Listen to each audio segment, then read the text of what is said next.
And we started to see some flare-up about Florida State, Clemson, and the possibility that they're already in conversations with the Big 12. We had Brett Yormark on the show yesterday, and I asked him point blank, have you had any conversations with anyone else from another conference? And he said, what? No. He also later on mentioned that they have people, they have a guy, that they're always at least monitoring what's going on, but he said they have not been in conversation with anybody that is from another conference. And you can take that as you want. That doesn't mean that there can't be, like, for example, a team contacts a player through an agent.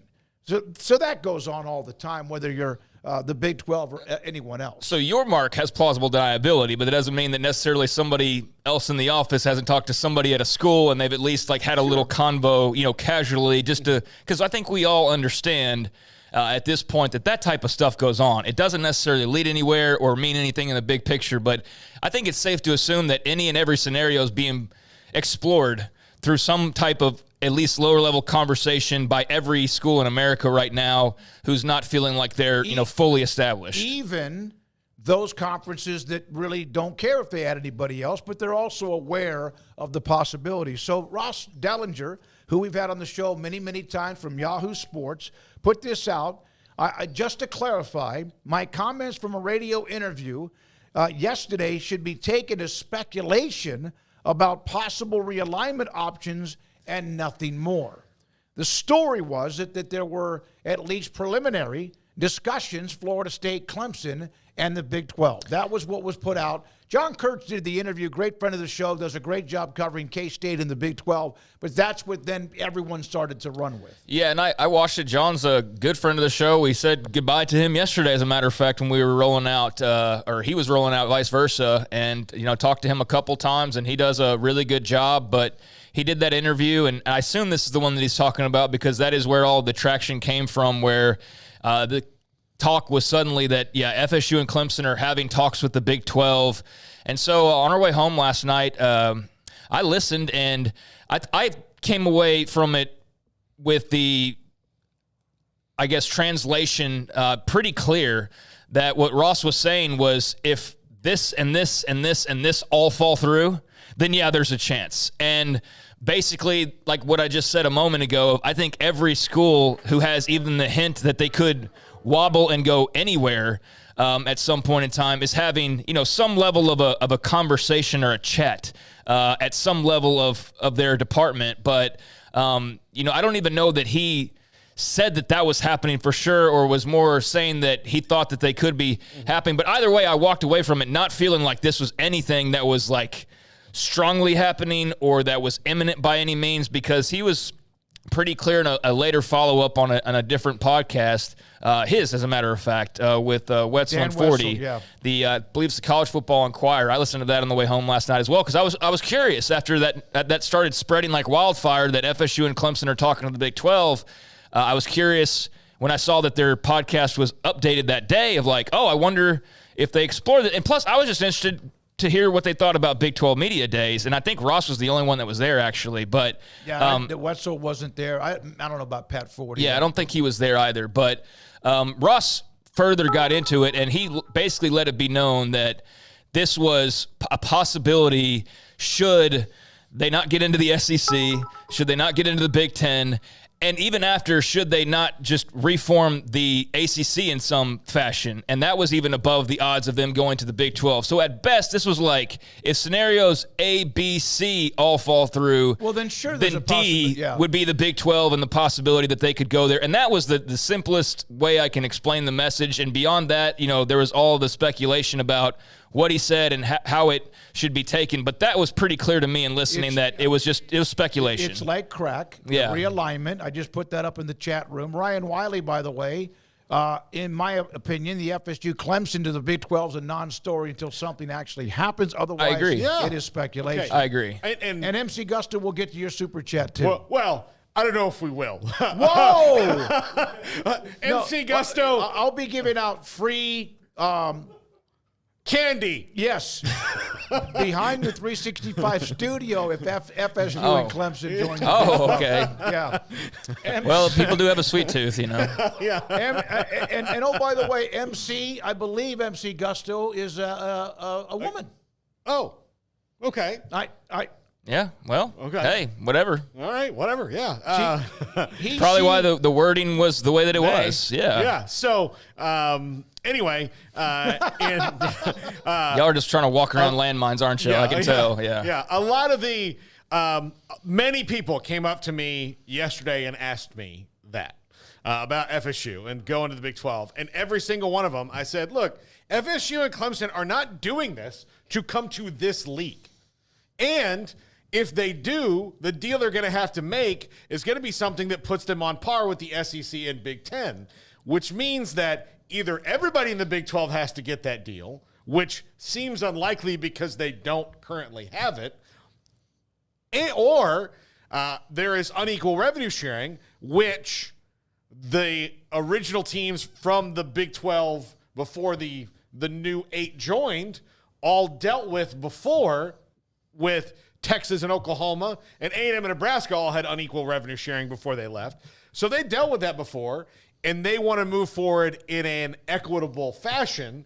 So I don't know if that's a match. Now, look, if it gets down to the wire and the Big Ten and the SEC say no, then I guess that's what they have to do. But well, no, the third option is still, I mean, according to Dellenger, would be trying to take the Magnificent Seven. They break away. They restart the TV contract basically with the biggest schools, which would be North Carolina State, Virginia Tech, I believe, Miami, FSU, Clemson. I think it's that arrangement. And maybe I've got like one off there, but the thought he had was, and again, as he pointed out and he clarified today, he was just speculating, but when he was talking on the podcast, like that option was above the Big 12 option would be for them to break away, reform, and then have the better schools in a smaller league, but with the ability to make more money because they wouldn't be watered down by, having SMU, Cal, Stanford, as much as the conference has grown, and Notre Dame possibility as well, in that group, because obviously they could add some money to that pot as well. But that was the thought. In other words, Paul, you're spitting at the Big 12 possibility. I'm not spitting at it. It just doesn't make sense based on the facts that we know now. It doesn't. Like, it's greater than 0. I don't know that it's greater than 2%. Yeah. So I think the whole fervor from yesterday is just way overblown. Yeah. You would be disappointed if that happened. Yes, he would. Yeah, I would be a little bit. Not totally. I mean, I'll tell you, not totally. If it means you have a life raft. Not totally. It just it doesn't make any sense to me based on everything we know about why this is happening. Right. So that option about starting the other conference actually might be the easiest thing for them to do. Could be. Based on joining all the other ones. And I also don't believe anyone who says the Big Ten or SEC doesn't want them, because the Big Ten and SEC don't have to say that they do or don't until they know that they're available. Because if they said sources inside the Big Ten say that they're going after FSU and Clemson, well, they don't. The case is still early. It's not. Everybody thinks this case has been dragging on for 10 years.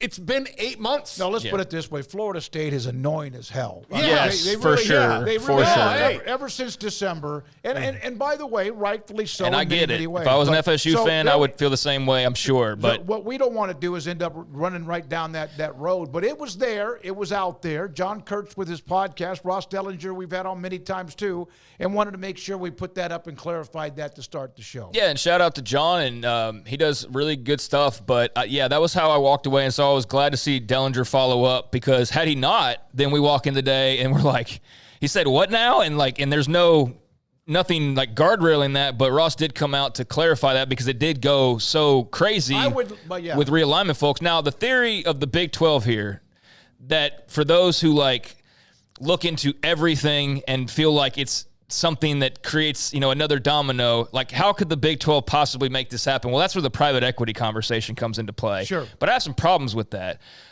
because, as you mentioned, the first big one is you just got out of the Oklahoma-Texas era, and you're in this now, we're all equal age, and you are lacking blue bloods. So, in theory, you could use an FSU and Clemson who have a better shot to maybe go win a national title. But is it worth then going back to basically being in a Texas-Oklahoma scenario? No. And I don't see that being worth it. No. And that's what you would be looking at. That's not necessarily what they'd have to do. I know Clemson and Florida State, among the others, they would bring something to the Big 12. Perhaps those schools don't think the Big 12 would bring much to them unless it was something where it's a safe spot. But go ahead. Yeah, I wanted to finish my point is like, so there's that part of it, and then there's the other part of it where there's no grant of rights.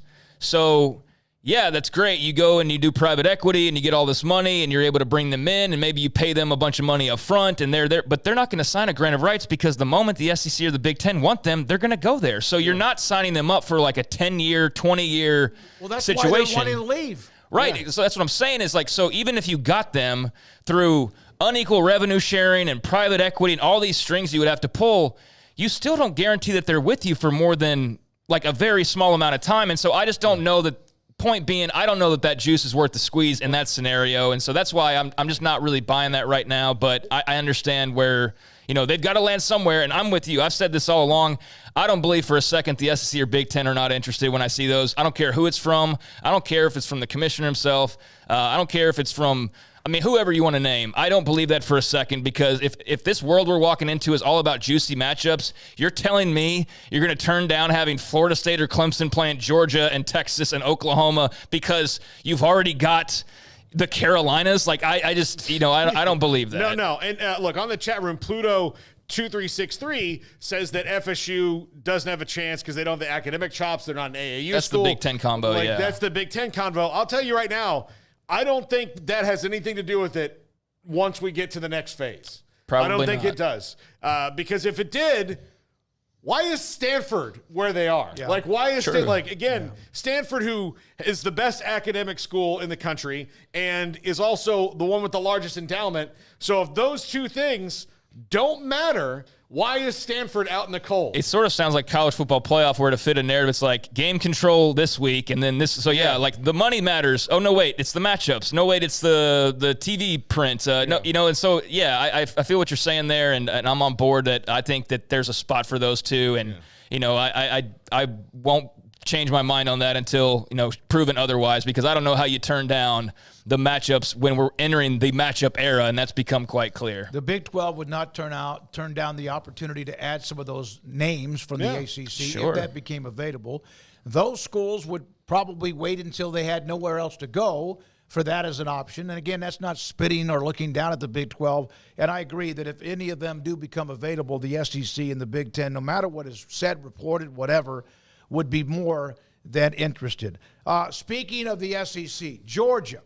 This has happened over the years in college athletics. Certain schools, and it doesn't mean it doesn't happen if you're not successful, because it does, but there are runs that schools have when they seem like that just something is like not getting across. In Georgia, with a couple of more players arrested on reckless driving charges. You know about the story, the tragedy of someone who was killed in they were racing car. This is happening too much. And again, I'm not trying to question Kirby Smart. What I'm questioning is we've seen other programs go through the gauntlet of stupid. And Georgia, with a couple of more players that obviously they love the young kids in a car. I get it, but it doesn't mean it's right. And it's going to end up with yet another story where somebody can't play football anymore, or they don't live anymore because they're street racing, which is part of like what the younger generation's doing these days. Yeah, it doesn't make it. They did that in the 40s and 50s. Yeah, the street racing's been going on forever. But it's been a new fad because of TikTok. Apparently, has been big on people doing street racing TikToks. But Ted is going. I'm going to sound so old because Facebook was the downfall of society, and then Twitter was the downfall of society. The internet was, MTV was. I'm now entered that area where TikTok is going to ruin us all.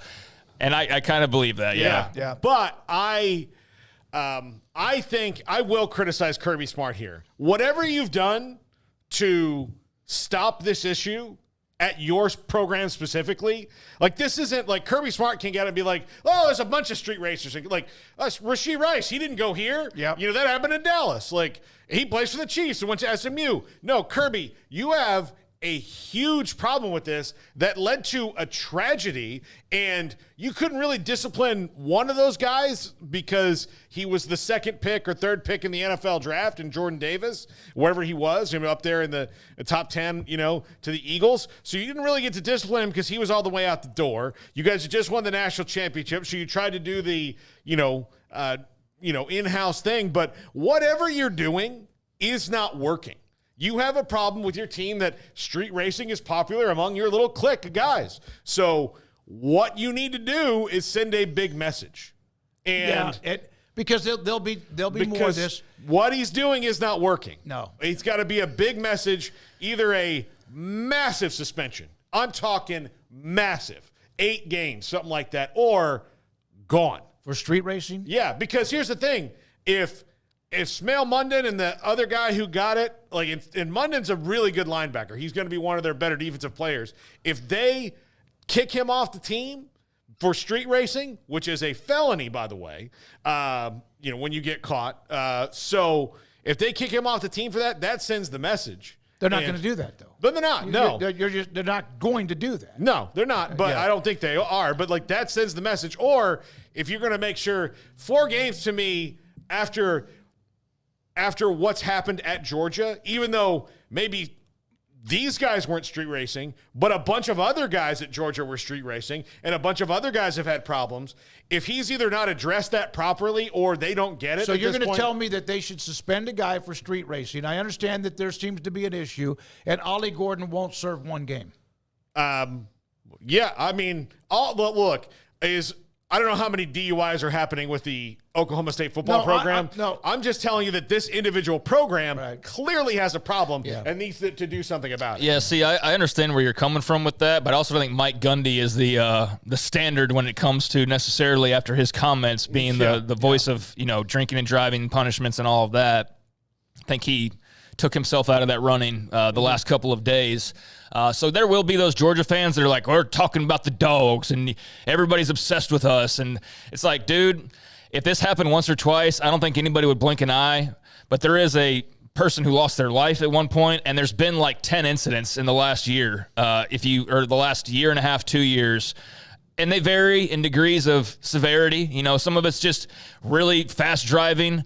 Some of it's street racing. Some of it's DUI. Some of it's somebody dying. And I just think when you've had that amount of instances, why would you not, forget anybody criticizing you and think, well, they're an Alabama fan. There's, just as a human being, aren't y'all a little worried this is happening a dozen times in the last 2 years? I bet there's a lot of discussions going on. Okay. Street racing is a felony. Yeah. It's reckless driving. I'm not trying to be like Mike Gundy. I understand who I'm talking to here. And we do have a guest here. I'm not trying to be Mike Gundy here. Yes. But you're talking about drag racing. Reckless driving. Okay. Drag racing is a felony if it can be a felony. I mean, I can be an angry guy. Yeah. I can have road rage. No kidding. Yeah. So be careful. Yeah. Okay. I'm going to ask everybody, how many incidents do you think that there have been? At Georgia, how many? And what time frame? Since January 2023, since the accident. I'd say 10. I'm going to say 6. Garrett, how many? Probably about 12. Does this include speeding tickets? Driving-related incidents. Okay. Oh, okay. 19 driving-related incidents. Yeah. Well, how many are how many of them are the same person, same car, and they have 3? That I don't know. Yeah. I mean, this is just Yahoo's because reporting you could have on reckless driving, but, speeding. But look, clearly they've got a car problem, a driving problem at the Georgia Bulldogs. And every time they do it, and then what it becomes is it becomes a question, and Kirby Smart will handle it well, but it becomes a distraction. Yeah, that's the bottom line. Well, he hasn't handled it at all yet. That's the thing. Well, we don't know what he's saying to them, but whatever he's saying to them, it's not working. All right, one more story. We got to get to a break. There was another ruling today when it comes to the NCAA and a lawsuit. We'll get to that later. But the SEC, here is the official airline of the SEC with now Oklahoma and Texas. But, hey, we just flew Southwest into Las Vegas. We fly Southwest quite a bit thanks to Alan Samuel's House of Travel, but they are now the official airline of the Southeastern Conference. And there's a lot of the games that will be played. Yeah, that will, adding roots to the... Yep. So there we are. with that. Yeah, I mean, those were some pretty big games from that glance there. And, yeah, that's a cool sponsorship. I mean, that's a good little deal. Yeah, thanks, Garrett, for putting it back. I think that could have easily have been the Big 12 brand. They're just not – I mean, that's the thing about the SEC is they're so well put together geographically. Mm-hmm. Everybody else is losing the plot there, and I get why they have to. Like the Big 12 they couldn't go grab Rice instead of – BYU, and have made up the difference there. So they couldn't just stay in their little pod. And they already weren't in a pod when you had West Virginia out on an island. And now you've gone from basically close to coast. But the SEC is the one, because the Big Ten, jumped into the waters out west.